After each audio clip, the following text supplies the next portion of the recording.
My subject of lecture is multiculturalism, issues of multiculturalism and toleration. Now, at the outset, let me make a distinction between multiculturalism and pluralism. They may apparently sound synonymous, but they are not so in reality. Because pluralism essentially means amicable coexistence based on tolerance. But multiculturalism means coexistence with difference and equality.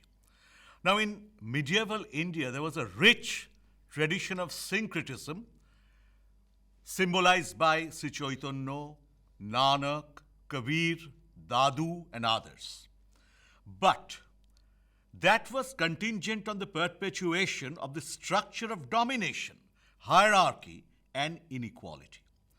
In contrast, multiculturalism asserts the equality of cultural communities in the public domain, and these communities are not dependent on the benevolence of the majority. So any kind of majoritarianism or majoritarian hegemony is anathema to multiculturalism.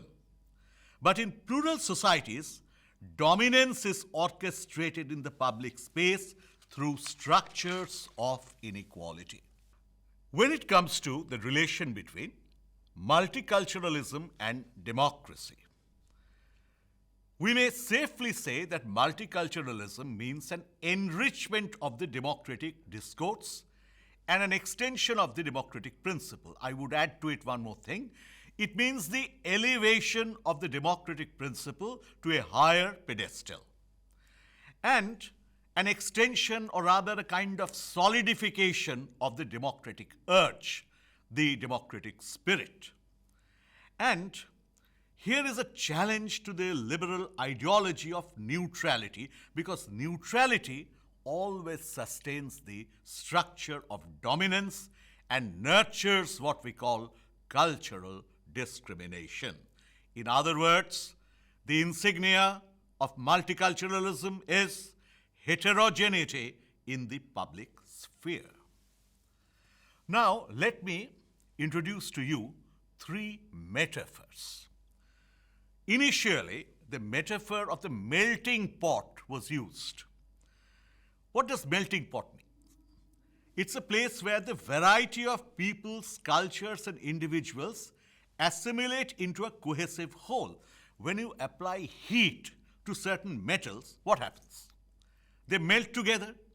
Similarly, if several cultures are amalgamated, what happens? They produce a new compound, and the metals are melted into what we call a stronger alloy. In other words, it's a monocultural metaphor for a heterogeneous society becoming homogeneous. Note this term. Actually, a heterogeneous society becomes homogeneous, and and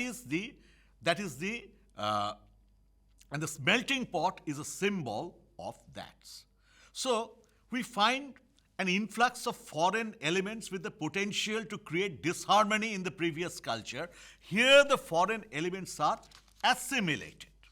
And this metaphor of the melting pot was used in 1780s in the United States to denote the fusion of cultures, nationalities, and ethnicities. Now, very interestingly, here is the photograph of a celebrated American philosopher, Ralph Waldo Emerson.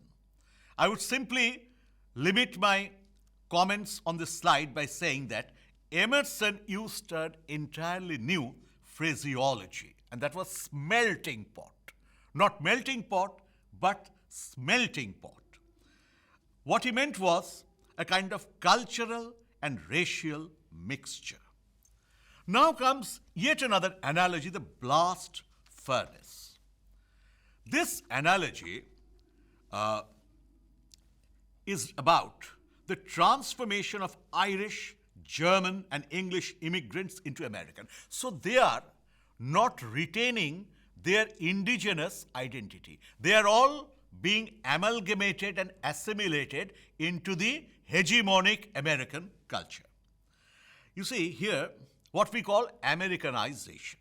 Now, I have referred to a play by Israel Zangwill, a kind of an adaptation of Romeo and Juliet, where there is a kind of a love affair between a Russian Jew with a Russian Christian immigrant lady. Now, this Russian Jew, he later on discovers that his fiancée happens to be the daughter of a Tsarist officer who was instrumental for the pogrom or the program of extermination of the Jews perpetrated there. So ultimately, and that pogrom forced him to flee the country.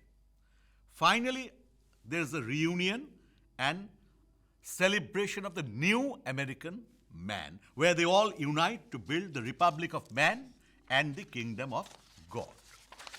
There's another metaphor here, the kaleidoscope. Now, the kaleidoscope is a toy, it's a kind of a tube, a rotating tube, consisting of colored glasses and mirrors. And as each glass is rotated, it produces the reflection of a different color. Similarly here, actually the difference here is that what distinguishes kaleidoscope from the blast furnace and the melting pot is that here the symbol is not of assimilation or forcible absorption. It is where they retain their indigenous identity. Multiculturalism always gains precedence over assimilation, and kaleidoscope is more of a metaphor of multiculturalism. And then comes a very interesting metaphor, the salad bowl. Looks delicious, does it not?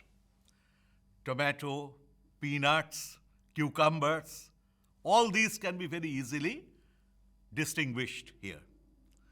Now,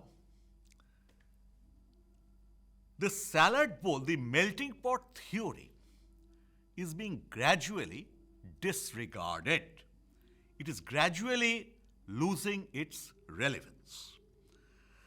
Salad bowl is a metaphor for the way a multicultural society can integrate the different cultures which retain their separate identities. Now, let me tell you something very interesting. Here you can distinguish the tomato, the cucumber, but don't they complement each other?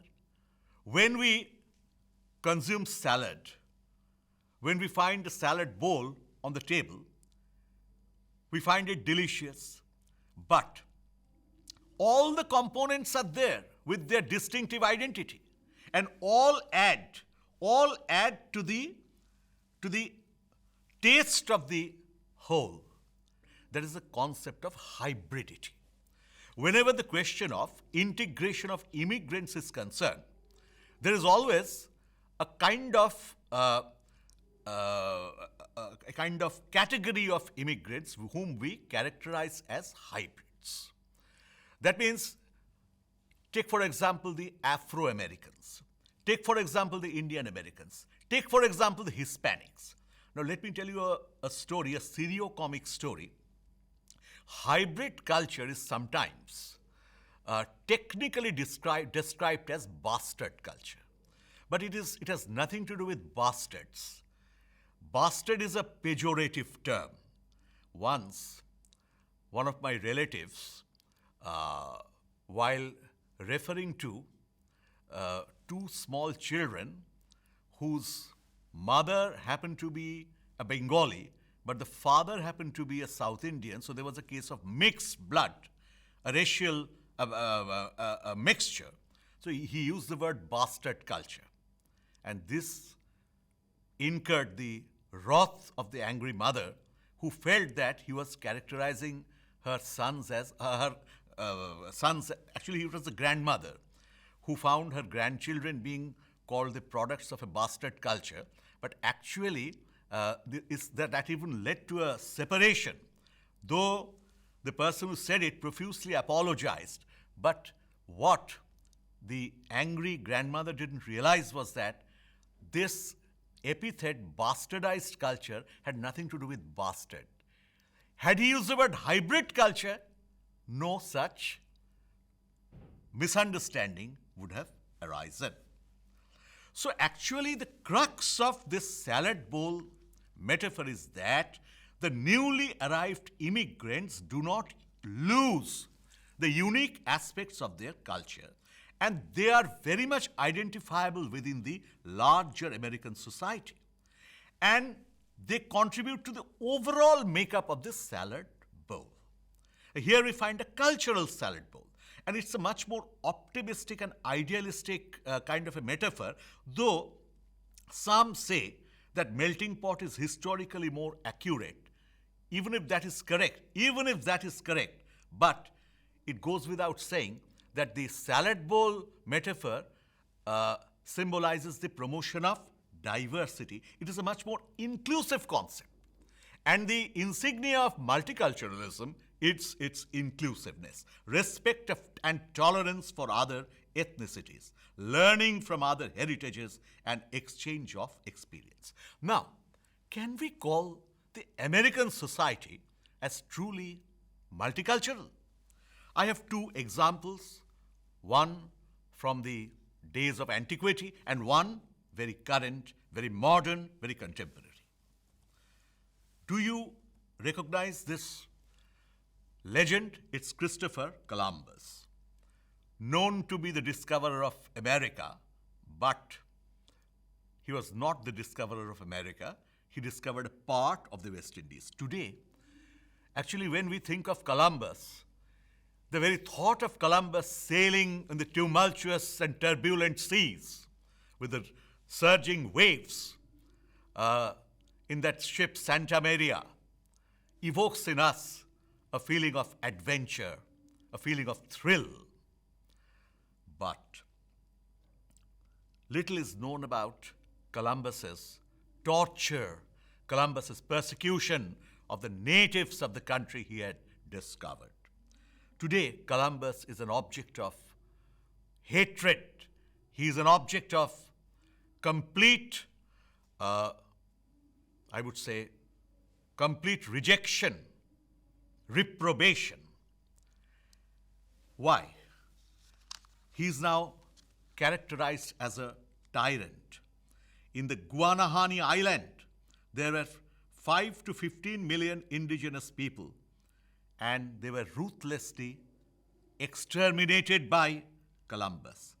Land was stolen, people were slaughtered, enslaved, girls were raped, children were kidnapped. There was arson, plunder, and loot. Today, we find the statue of Columbus being toppled by protesters. Now, let me tell you one thing here. Immanuel Kant was categorical on one point, that one reason which was responsible for the fomenting of expansionism was the treatment of Europeans by the colonies which they occupied. Because they didn't treat the inhabitants of the newly occupied colonies as human beings. They rather treated them as subhuman species. Perhaps here, the example of Columbus can be appropriate. And as the governor of Hispaniola, now called Haiti and the Dominican Republic, Columbus committed horrendous atrocities, like cutting off ears and noses. Women were paraded naked in the streets. So actually, all that glitters is not gold. So we can't say that Columbus is the insignia of multiculturalism. And pro-Columbus advocates depict the natives as savages, but that is not a very acceptable contention. Now, just one point. Here you find the statue of Columbus being toppled. But the point is,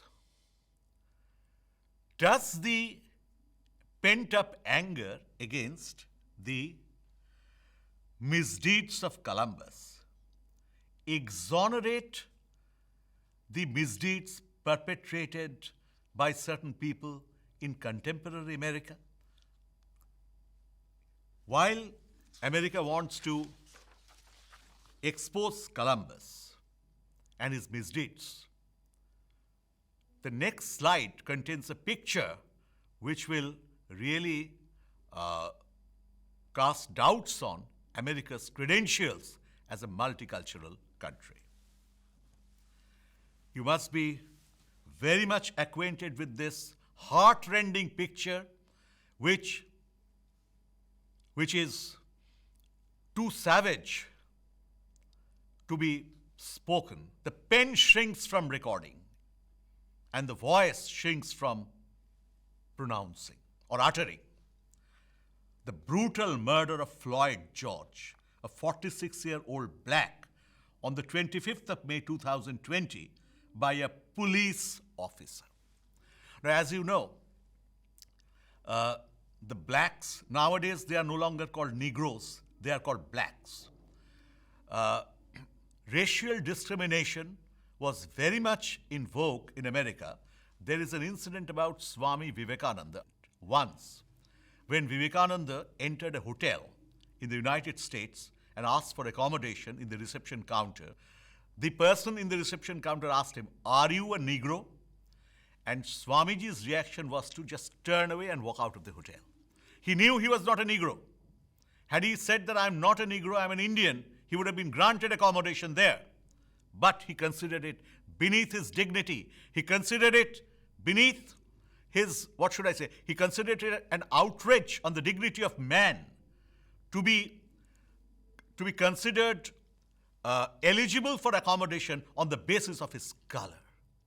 When I mentioned this, it came in for a lot of appreciation.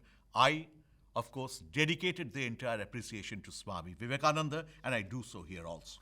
But look at the way this poor fellow was handcuffed and pinned to the ground and asphyxiated to death. And after that, it traumatized the black Americans who reported a high level of depression and anxiety level. Now, you may argue that stray incidents do not always reflect on the multicultural credentials of a country. Now, I have two contradictory reports from people both of America and the United Kingdom. People from the United Kingdom say that UK is the most multicultural country, while in America also I find the same report. But from the testimony of those who visited the United States and also the United Kingdom, not as residents, but they found that America was less multicultural than UK. Though in the United Kingdom there is a kind of an incipient feeling of, I would say, kind of an incipient feeling of condescension for the Indians, because perhaps at the subconscious level there is a feeling that once upon a time India was ruled by the British.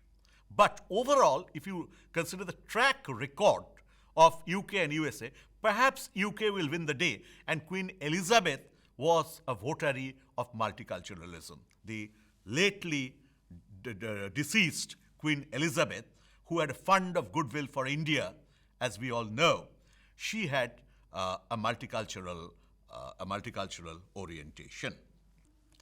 So while the Floyd George incident is a blot, an indelible blot on the escutcheon of the United States, one has to also carefully consider whether UK is also a true exemplar of multiculturalism.